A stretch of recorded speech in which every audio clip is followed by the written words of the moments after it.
যুগপৎ কর্মসূচিতে নামছে জামায়াত ও সমমনা দল। বাংলাদেশের রাজনীতিতে এক নতুন অস্থিরতার ইঙ্গিত মিলছে। চারদিকে আলোচনা, কেউ কি একযোগে রাস্তায় নামার প্রস্তুতি নিচ্ছে।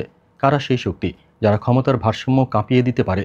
প্রথমে গুঞ্জন শোনা গেল কিছু ইসলামী দলের আলাদা আলাদা কর্মসূচি ঘোষণার, কিন্তু আশ্চর্যজনকভাবে তাদের দাবিগুলো মিলছে হুবহু এক জায়গায়। জুলাই সনদ বাস্তবায়ন, ভারতের প্রভাবমুক্ত রাজনীতি আর নির্বাচনের নতুন পদ্ধতি। এক এক দল বলছে আমাদের নিজস্ব কর্মসূচি, অথচ ভেতরে ভেতরে যোগসূত্র স্পষ্ট হয়ে উঠছে। আজ পুরানা পল্টনে খেলাফত মজলিস তাদের দাবি জানাচ্ছে, আগামীকাল মগবাজারে জামায়াতও আনুষ্ঠানিকভাবে কর্মসূচি ঘোষণা করবে। চরমনাই পীরের ইসলামী আন্দোলনও একই সুর তুলছে। এক একটি সংবাদ সম্মেলন, কিন্তু মূল স্রোত একটাই, যুগপৎ আন্দোলন। অর্থাৎ আলাদা আলাদা মঞ্চ থেকে ঘোষণা হলেও বাস্তবে এগুলো একই সুরের আওয়াজ।